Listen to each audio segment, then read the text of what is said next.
What's going on, duelists? It's Darius with the Game State, and I'm here with Carson going undefeated today with some real spicy stuff, man. Um, Let the people know what you're playing, man. Hey yo, I decided to play Runick for Hire Sprites as of what Deacon we play at the YCS. Okay, how did that go at the YCS?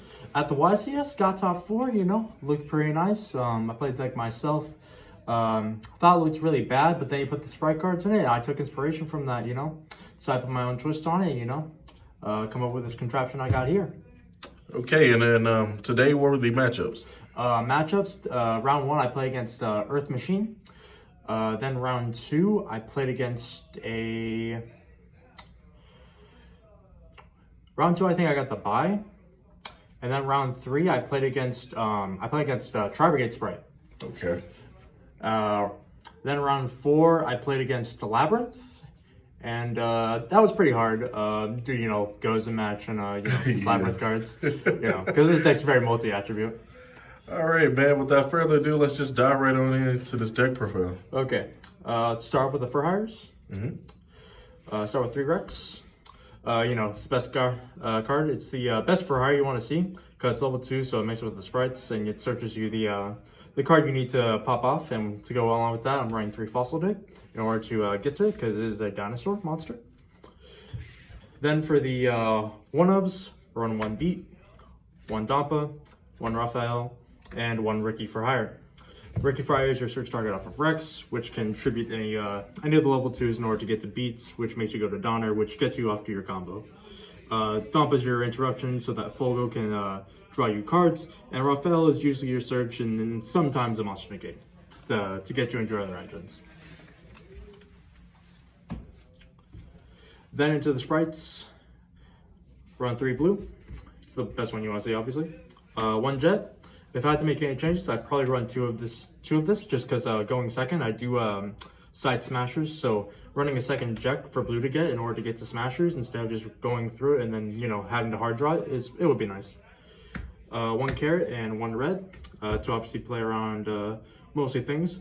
Carrot's the one you're probably going to be summoning the most just to play around going first evenly match. And then I play the 1 starter to get to all the guys. For the Runick engine, run 3 Tip, 3 Flashing Fire, 3 Destruction, 3 Curses, 3 Slumber, and 2 Fountain.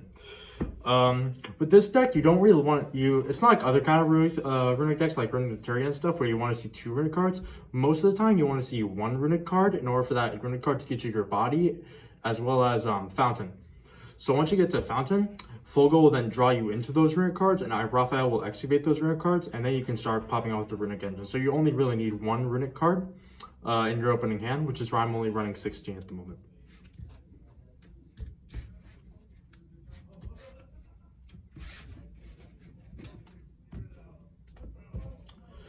Then for 1-ofs or non-engine cards, the one called by, I'm testing out Ghost Mourner at the moment, just because sometimes you come up in matchups where you're getting low in life, so your opponent doesn't see like a real reason to scoop real early, so you don't really go to game 2 or game 3.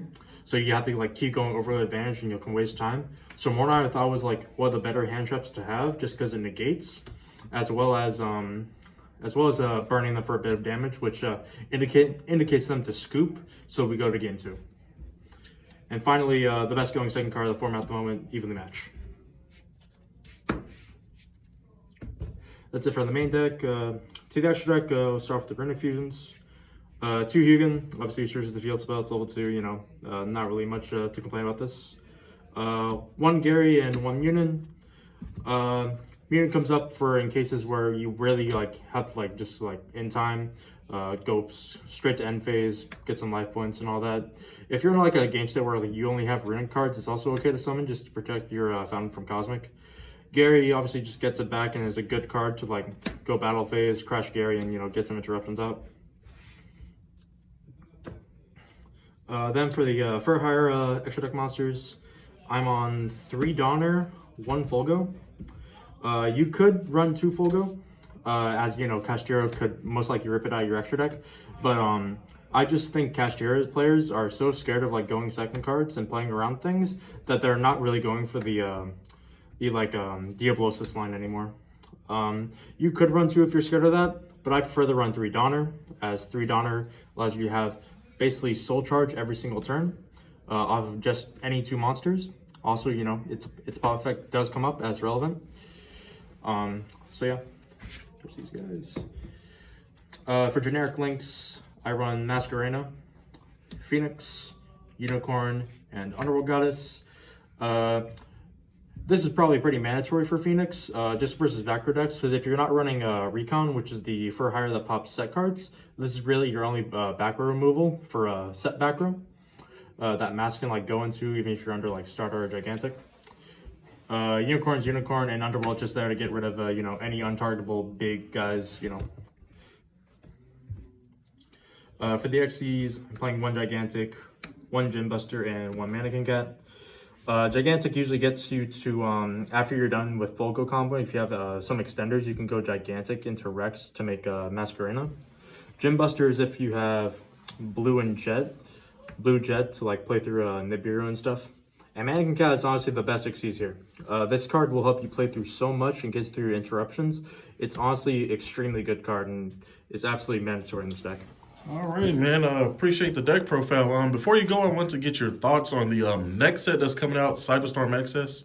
Cyberstorm Access, it's looking to be a very big set, especially with the Super Every Samurai combo engine. That's pretty much going to, in my opinion, rock up the format. It's just going to, you know, it's such an explosive engine that can do so much.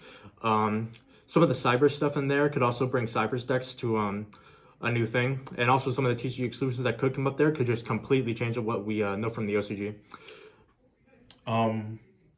Well, it's not guaranteed, but give me your thoughts on what you think would get hit by a ban list if we are to see one in May. If a ban list were to come up in May, my opinion, I think Runick is going to see a decent hit due to all the Runick variants that are running around.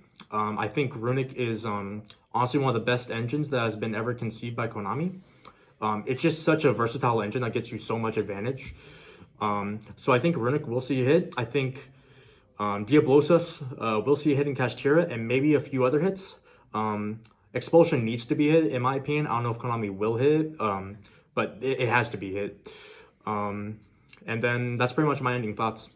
All right, man. I appreciate you, Carson, for your time. And as always, ladies and gentlemen, like, comment, subscribe, and always remember to advance the game state.